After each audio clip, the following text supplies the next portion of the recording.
Welcome back. Welcome back, dear friends. This is Agori Mahabrahma Brahmanand again.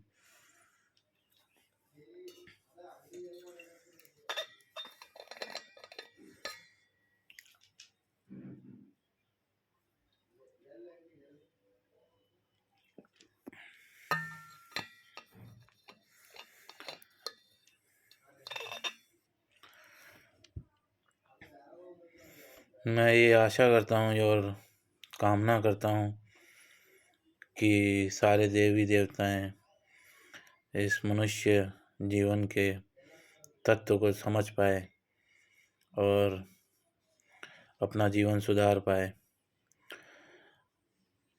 वरना जीवन कठिन होता जाएगा कलयुग में या आने वाले समय में, और अपने बच्चों को ये ज्ञान दे पाए जो मैं देना चाहता हूँ।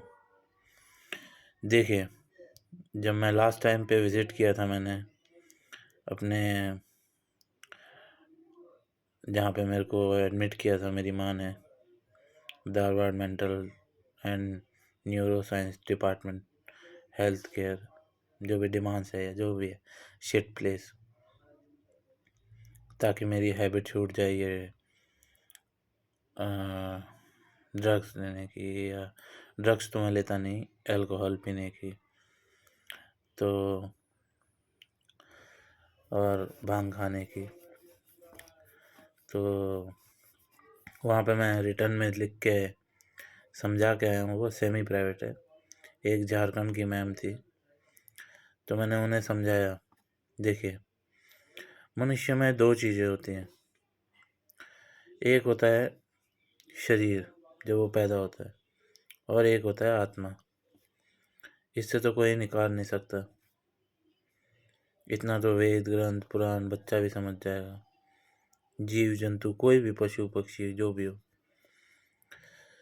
तो क्या होता है कि शरीर बढ़ता जाता है लेकिन आत्मा नहीं बढ़ती, किन्हीं कारणों से, किन्हीं परिस्थितियों से। भगवान की कोई गलती नहीं होती, भगवान कभी किसी का भाग्य लिख के नहीं देता। कुछ कुछ परिस्थितियाँ, कुछ कुछ सामाजिक परिस्थितियाँ, जैसे कि मेरे साथ भी हुई, मेरे माँ बाप ने मुझे नहीं समझा, और मेरे ये शरीर भोग विलास के लिए है।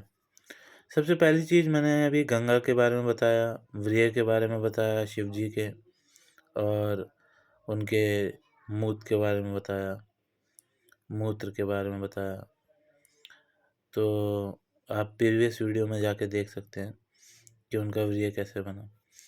तो ये शरीर में जो मनुष्य का वीर्य है और स्त्रियों का जो ऑर्गेज़म है, वो पहले से ही खराब है, वो पवित्र नहीं है, उतना पवित्र नहीं है। तभी तो कहते हैं गंगा पवित्र है, वो पवित्र नहीं है। तो ये शरीर खराब होता ही जाएगा, तभी भी इंसान वृद्ध होता है और मर जाता है, नहीं तो वो जीवित क्यों नहीं रहता? जीवन मरण का चक्र क्यों है? और लोग सोचते हैं कि इस पे भूत आ गया है, इस पे ये आ गया है, इस पे भूत चढ़ गया है। भूत क्यों चढ़ेगा जब उसके नेत्र नहीं होते? जब वो पहले से ही बुरे कर्म करके भटक रहा है, तो वो किसी पे चढ़ के क्या करेगा? अपने कर्मों को और खराब करेगा, ताकि नरक में उसे और यातनाएं झेलने पड़े। ऐसा नहीं होता। तो कम टू द पॉइंट, जो व्यक्ति होता है, जो वो बढ़ता है, तो किन्हीं किन्हीं परिस्थितियों से, सामाजिक परिस्थितियों से, पारिवारिक समस्याओं से, या किन्हीं किन्हीं समस्याओं के कारण उनकी आत्मा डिस्टर्ब हो जाती है। उनकी आत्मा डिस्टर्ब हो जाती है तो वो उनके सेंसेस को भी डिस्टर्ब कर देते हैं और उनकी बॉडी को भी डिस्टर्ब कर देते हैं। आपने देखा होगा कई पागल खाने में या रोड पे फटे पुराने कपड़े पहन करके घूमते रहते हैं लोग, ऐसे ही भीख मांगते हुए या पड़े रहते हैं। तो उन्हें छेड़ो मत यार, उन्हें छुओ मत, उन पे रहम मत खाओ, क्योंकि वो पहले से ही खराब हैं, वो डिस्टर्ब हैं। तुम उन्हें कितना भी समझाओगे और डिस्टर्ब हो जाएंगे। वो पाप है। देखिए, मैं 5 चीज़ें आपको बताता हूँ। मनन, चिंतन, ध्यानम, ज्ञानम, समर्पण। मनन, मन यानी आत्मा, जहाँ उसका विकास होता है। मन में विकास होता है, वो चंचल होता है, उसकी इच्छाएं होती है। जब उसकी इच्छाओं की पूर्ति नहीं होती तो वो चिंतन में चला जाता है। चिंतन यानी अगर उसके मन की इच्छा पूर्ति होती रहती है तो वो चिंतन मतलब खुश हो जाता है, वहाँ उसको खुशी मिलती है। अगर नहीं होता तो चिंतन में वो फंस जाता है। अब यही एक स्टेज है जहाँ वो फंस जाता है। जब उसे यहीं फंस जाता है, अगर उसने समझो उसका मन करता है कि चलो दारू पीते हैं, दारू पीता है।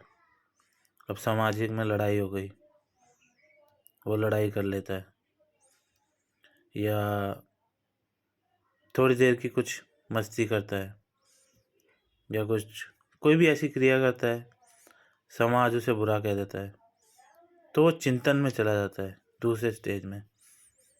वहाँ पे उसका जो आत्मा है वो डिस्टर्ब हो जाता है। अगर वो उसको संभाल पाता है, ये एक योग तंत्र है, ध्यान से समझिएगा। अगर वो उसको संभाल पाता है तो वो खुश रहता है, खुश रहना सीख लेता है अपने आप में, और ध्यान से चलने लगता है। आध्यात्मिक मार्ग या कोई भी एक कला, कोई भी एक कार्य, कोई भी एक काम उसमें ध्यान लगा के करता है। तो मनन, चिंतन, ध्यानम, ध्यानम, उसका ध्यान भटकता नहीं है, ध्यान में चला जाता है, और ध्यान में वो अपना काम करने लगता है। फिर उसे ज्ञान की प्राप्ति होती है। ज्ञान मतलब experience. Experience teaches with time, can't be explain. अब जब ज्ञान की प्राप्ति होने लगती है तो वो समर्पण कर देता है। समर्पण किसे करता है? शरीर को। जब वो शरीर को समर्पण करता है तो उसका शरीर तंदुरुस्त रहता है। हालांकि छोटी मोटी हलचलें होती रहती है, क्योंकि उसकी चेतना अब इतनी बढ़ जाती है कि छोटी मोटी समस्याएं तो होती ही रहती है। बस यही है जीवन का सत्य। आगे आपकी मर्जी, जो समझा वो समझदार, जो ना समझा वो ना समझ। से Har Har Mahakal to me. I hope सारे देवी देवताएं मनुष्य की बुद्धि और आत्मा को शांति प्रदान करें। आज अमावस का दिन है, मैंने इसीलिए बताया।